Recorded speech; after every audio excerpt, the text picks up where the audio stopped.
এটি তাজা ইলিশ এবং চাঁদপুরের অরিজিনাল পদ্মার রূপালী এটির ওজন কতটুকু হবে? এটার ওজন 2 কেজি। 2 কেজি? 2 কেজি। মাশাআল্লাহ, সুবহানাল্লাহ।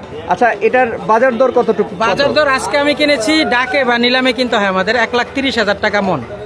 1,30,000 টাকা মনে কিনেছি, 3250 টাকা কেজি কেনা পড়েছে।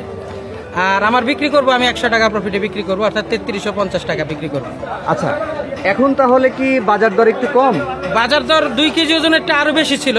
কত ছিল?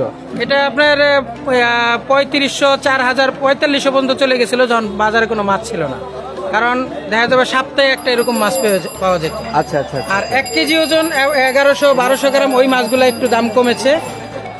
1 কেজিটা পড়তেছে 1100-1200 গ্রাম, ওইটা 1850 টাকা, আমাদের 1750 টাকা কেনা পড়ে। আমরা কি পার কেজিতে 100 টাকা প্রফিট করি। তো আপনার 1.5 কেজি ওজনের মাছটা আপনার কেনা পড়ে হলো 1950 টাকা, আমরা